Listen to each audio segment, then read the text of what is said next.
Miami is one of Florida's major cities, and it has a thriving economy that attracts people from neighboring countries like Cuba and Colombia to try to illegally enter Miami in pursuit of the American dream. However, the arrival of these immigrants has brought some serious problems that cannot be ignored. For instance, violent crime, sex industry, and drug trafficking.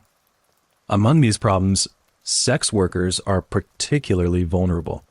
To make a living, they must entertain numerous clients and endure physical exhaustion and pain.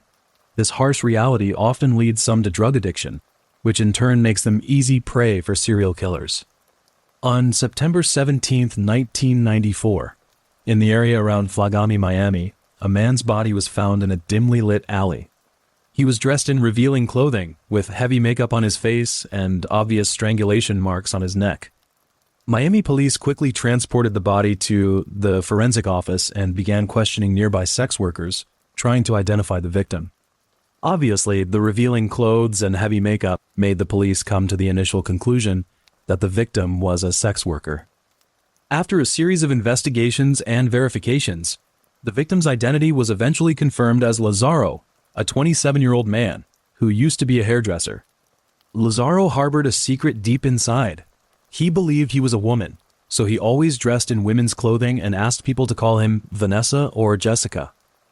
However, this psychological struggle left Lazaro on the fringes of society. Eventually, due to financial difficulties, Lazaro fell from being a hairdresser to becoming a transgender sex worker, living in a cheap motel room. And the night before his death, Lazaro was still soliciting clients on the street, but no one knows who was his last client. In order to find clues, police went to the motel, and in the room they found some drugs and syringes.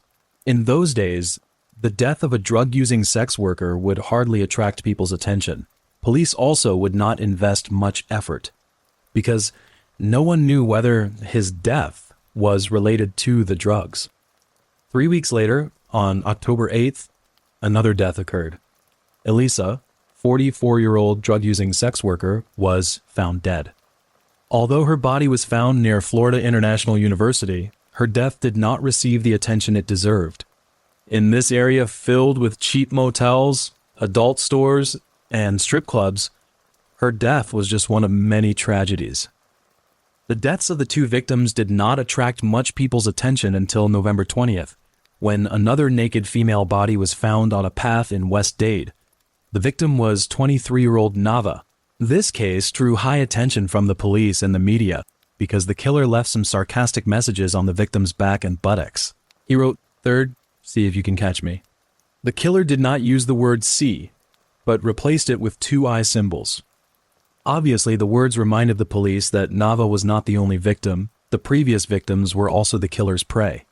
Therefore, the police took swift action, trying to find clues from the messages left by the killer. However, the killer seemed to always be one step ahead. 5 days later, on November 25th, another murder occurred. The body of 38-year-old Wanda was found in the parking lot of an apartment building. Unlike the previous victims, Wanda died of suffocation instead of strangulation. Due to the different method of killing, the police initially excluded this murder from the series of serial killings. The Flagami area, Florida International University, West Dade, and the location of Wanda's death. Although the crime scenes of the four victims were not in the same place, a trail connects them all together. Tamiami Trail. Apparently, the killer's active area was around this trail. Although the police had not yet disclosed the existence of a serial killer to the public, residents living in this area had already begun to panic. Wanda's death made them realize that the area was no longer safe. As a result, many residents who worked in the area moved away, fearing that they might become the next victims. On December 19th, the police finally admitted that there was a serial killer on Tamiami Trail, because on this day, another female body was found in a residential area near Tamiami Trail. The victim was 28-year-old Schneider, a homeless person who had been arrested several times for prostitution. Based on the victim's identity and the location where the body was dumped, the police concluded that since September 17th, an unknown serial killer had been committing crimes near the Tamiami Trail, targeting street sex workers. Miami police also set up a temporary command post there to investigate the murder and named the serial killer the Tamiami Trail Strangler. On January 12, 1995, the police found the last victim near the Tamiami Trail. Rhonda, a 21-year-old sex worker, was the victim. In reality, after realizing that the killer specifically targeted sex workers, police had warned the sex workers in the area to stay away from this chaotic region, especially for Rhonda. Just 1 week before she was murdered, a police officer had told her not to continue soliciting clients in there. At the press conference announcing the victim's identity, a senior police officer said that the killer was desperate for attention, but he hadn't received the attention he needed recently. So he tried to attract everyone's attention and prove his existence through this brutal murder. Later, he added, according to the psychological profile of the killer established by the FBI, they describe the attacker as neat-minded, with obsessive-compulsive tendencies, conflict-avoidant, and likely to have a regular job. This means that after the crime he might be exhausted or behave abnormally, and you will find changes in his living habits. He will no longer be the same person. His colleagues, or perhaps important partners in his life, will notice the changes, and this is the kind of clue we hope to receive. This serial murder case also triggered the largest manhunt in the history of Miami-Dade County. During the investigation, more than 100 investigators and FBI profilers worked around the clock, following up on as many as 5,000 leads at a cost of nearly $2 million. However, despite investigating over 1,000 potential suspects, no meaningful results were produced. Nevertheless, police did not give up. They continued to patrol near the Tamiami Trail, and at the same time, through community activities, they called on the public to provide any possible clues. On June 19, 1995, residents of the Trail Highlands Garden Apartments reported to the police that they had heard strange noises coming from their neighbor Rory's apartment. Before long, the police, having received the report, arrived at the scene. Rory was not at home, so they directly broke into the apartment and found a naked, bound woman. She was 30-year-old Gloria. Upon seeing the police, Gloria cried and explained that while soliciting clients, she had encountered Rory. He had paid her and requested that she provide sexual services at his home. However, after the service was over, he had immediately strangled her. Fearing for her life, Gloria pretended to be dead in order to survive. Fortunately, she successfully deceived Rory. Meanwhile, Rory, the owner of the apartment, had just finished a court hearing for a robbery charge unrelated to the case. As he approached his apartment, he noticed that it was surrounded by police. So, he pretended that nothing had happened and left, but his escape could not dispel the police's suspicion. He had become a major suspect. Gloria, a sex worker, being bound, all pointed to the fact that Rory was very likely the Tamiami Trail Strangler. 5 days later, Rory was arrested at his grandmother's house in Hialeah. Police officers also obtained a search warrant to search Rory's apartment and his car. Ultimately, DNA samples linked Rory to 5 of the 6 victims. When the police brought Rory to the interrogation room, Rory appeared unusually calm. Faced with the police's questioning, he voluntarily confessed to his crimes, saying that he was the serial killer who had been committing crimes near the Tamiami Trail. Rory said, "I killed these women because my wife left me. I lost her, so I needed to find a way to fill the emptiness inside." In subsequent interviews, Rory even claimed that he had engaged in sexual intercourse with the corpse of one of the victims. The arrest also shocked Rory's neighbors and friends. In their eyes, Rory was a quiet, normal, and family-loving man. Although he seemed to become more reticent after his wife left him, no one ever thought that he was a serial killer. One neighbor recalled, "We thought he was just going through a tough time." However, the police found a chilling fact from the behavior of Rory's friends and neighbors. It turned out that Rory was able to escape the police for so long because his friends and neighbors had seen him behave strangely many times, but never reported it to the police. Once, the neighbors saw Rory stealthily peering into a young woman's bedroom in the early morning hours.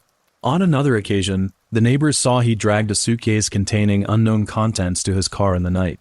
What's more shocking is that during a discussion with colleagues about the ongoing manhunt, Rory referred to the killer as a smart person the police would never catch, and no one doubted Rory's words. Later, Rory was charged with 6 counts of murder, 2 counts of rape, and 1 count of theft.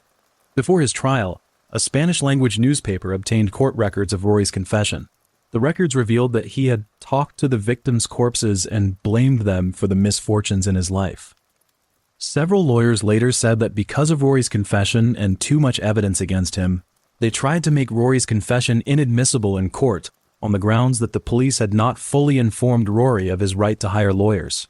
However, the prosecutors pointed out that the police had treated Rory well on several occasions, even allowing him to call his family and giving him bathroom privileges before he decided to plead guilty. In October 1999, Rory went on trial for the murder of Rhonda. Due to the complexity and severity of the case, he had to be tried separately for each murder, and the first trial was for Rhonda's murder. The violent and brutal way Rhonda was killed drew great people attention. When Rory remained silent, the judge read that the autopsy showed Rhonda's body had 30 neck fractures. In the end, Rory was found guilty of murdering Rhonda and was sentenced to death. In 2001, as part of a plea agreement, Rory admitted to the remaining 5 murders. In exchange, he was sentenced to 5 life terms without the possibility of parole and was prohibited from trying to overturn the sentences. Rory said that he killed these women because his wife had left him. His words seemed as if he was the real victim. However, such words only made people more convinced that his words were full of lies. But to fully understand Rory's behavior, one needs to go back to his past, June 14, 1965, the day he was born. He was born in Barranquilla, Colombia, and his life was filled with hardships from the moment he was born. When Rory was only 6 months old, his mother passed away from tetanus, leaving him and his sister to be raised by their grandmother, Maria. At the age of 12, Rory's life took a turn when he and his sister moved to Miami to live with their father. At that time, his father was an airline employee who had recently remarried, and the relationship between Rory and his father was not harmonious. Rory felt that his father was extremely emotionally distant and even abusive towards him, while his father believed that his son was just introverted and too lonely. It is said that Rory was sexually abused by 2 of his uncles, which led to severe depression, post-traumatic stress, and issues with low self-esteem. Rory's future wife, Carla, thought that Rory's angry outbursts might be the result of sexual abuse by his father, but these claims were never verified. Rory and Carla's love story began in 1985. At the time, 20-year-old Rory met 15-year-old Carla through a friend party. 2 years later, they got married and eventually had 2 children, a boy and a girl. Although many neighbors thought Rory was a friendly and helpful person, the arguments between Rory and Carla were already an open secret, as they often escalated into violent conflicts. Once, when Carla was pregnant, Rory drove her out of the apartment naked. In 1989, the couple moved into their own apartment, after which Rory's abusive behavior became more frequent. He repeatedly punched, kicked, and choked Carla, threatened her, and even pointed a gun at her. One evening in 1991, Carla came home early from work. While cleaning the apartment, she found a videotape in the VCR. Out of curiosity, she played it and was shocked to see another woman wearing her lingerie, masturbating in bed. When Carla confronted Rory about it, he not only failed to provide a reasonable explanation, but also attacked her. Over the next 3 years, Rory and Carla went through multiple breakups and reconciliations. Gradually, Rory stopped having sexual relations with Carla and began to leave home frequently, claiming he was going fishing in the Florida Keys. However, that was not the case. In mid-1993, Carla decided to follow Rory after work and saw that Rory was actually peeping into the bedrooms of young women, watching them and masturbate. In early 1994, Rory became a salesman for building supplies. His colleagues at the company had a fairly positive opinion of him, describing him as helpful and outgoing. However, they were unaware of his violent behavior towards Carla and his frequent peeping at young women. Around July of that year, Carla finally made up her mind to leave Rory and took their 2 children with her. In a fit of anger, Rory threatened her, saying that if she dared to date another man, he would kill her. A month later, Rory tried to force Carla to come back to him, but she firmly refused and made it clear that she wanted a divorce. As a result, Rory's mental state deteriorated completely. A month later, he went to the red light district, looking for a sex worker to satisfy his physical needs. However, the sex worker he found was Lazaro, a man disguised as a woman. He paid for sexual services, but during the encounter, he discovered that Lazaro was a man.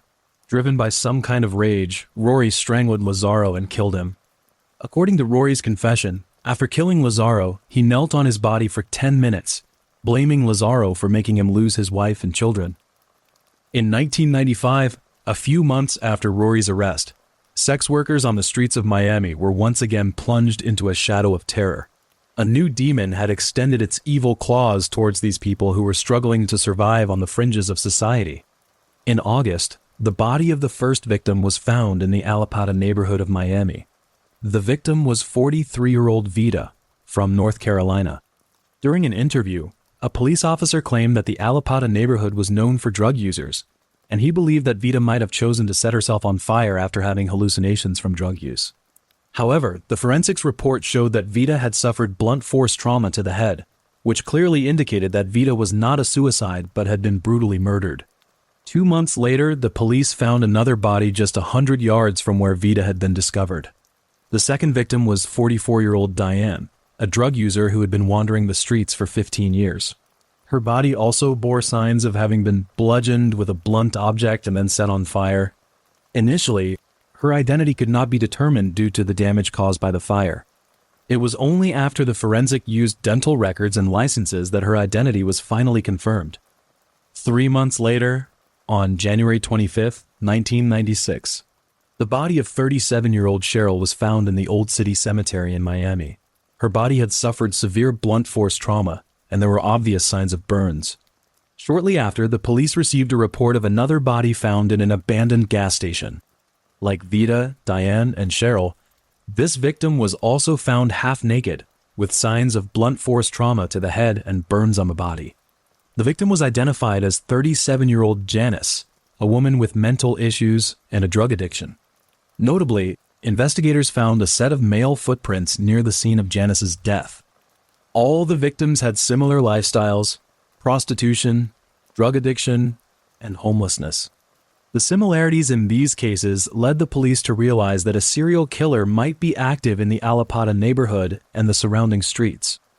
After Cheryl's body was discovered, the local police department established a special task force dedicated to investigating these cases. They deployed 100 investigators, conducted extensive inquiries among local sex workers and drug users, involving approximately 500 individuals. They also collected 10,000 pages of suspect information, most of which turned out to be false. However, based on the leads they gathered, they created a composite sketch of a person nicknamed Fear, whom they believed to be the suspect. One police officer stated that a witness had seen him with the body shortly after the third victim's body was discovered. He believed that this person nicknamed Fear could also be a witness, but he added, "We don't know if he's a suspect in the killings or a witness to the killings. All we know is that we need to talk to him." On one afternoon, a woman flagged down a patrol car on the street. She told the police officers that a man had tried to lure her closer and wanted to attack her with a blunt object. Fortunately, she managed to escape before the attacker could strike. The officers comforted her, encouraging her to go about her life and reminding her to call the police immediately if she saw the man again. At that time, no one could have thought that the woman had helped the police arrest the murderer. Not long after, the woman found the man who was trying to attack her. She waved to the patrol car without hesitation and pointed at the man. The police officers responded quickly. They immediately stopped a middle-aged bald man riding a bicycle, and his name was Francisco. After a preliminary examination, the two police officers realized that they might really have caught the culprit. There was a container full of gasoline and matches in the bag on the back seat of Francisco's bicycle. When asked why he was carrying gasoline, Francisco tried to explain, "Oh, my bicycle chain occasionally falls off. When I repair it, my hands get covered in grease. So I need gasoline to clean the grease off my hands." However, this excuse was clearly unconvincing. Because the police had already documented the footprints left by the murderer, they asked to inspect the soles of Francisco's shoes. After a careful comparison, they found that Francisco's footprints matched the murderer's exactly, and then he was taken to the Miami Downtown Police Department for further interrogation. In the interrogation room, a police officer observed that Francisco showed hardly a trace of remorse in his demeanor. He appeared cunning and methodical, as if every move he made was carefully planned. When the police asked him about his thoughts on the murders of women who were beaten to death and then burned, Francisco merely downplayed it, saying that the murders were indeed terrible.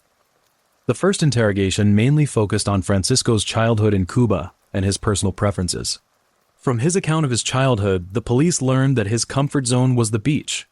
To understand his psychological state, the police took him to the beach on Biscayne Bay. There, the police and Francisco were drinking coffee from Cuba and looking at the sea, and then Francisco admitted that he was the killer of the 4 victims. On August 3, 1957, Francisco was born in Cuba. He was the first child in a family that had long been plagued by mental illness. From a young age, he was ostracized and avoided by his peers, with loneliness and helplessness accompanying his growth. His father was mostly away working, and when he came home, he would abuse him. In such a family environment, the only place where Francisco felt safe was on the Cuban beach with his mother. And in reality, from the age of 3, Francisco began taking anti-epileptic drugs. By the age of 16, he started experiencing auditory and visual hallucinations. Hallucinations that led him to firmly believe that everyone around him was somehow hurting him.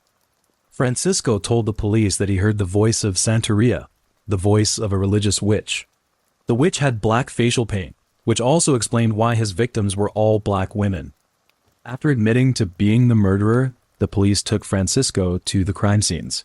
There, he meticulously reenacted each crime, providing details that only the murderer would know. In May 2003, a court hearing was held for Francisco's case. The court ruled that due to his severe mental illness, they could not sentence him to death for the 4 murders. In the end, Francisco was sentenced to 4 consecutive life terms without the possibility of parole.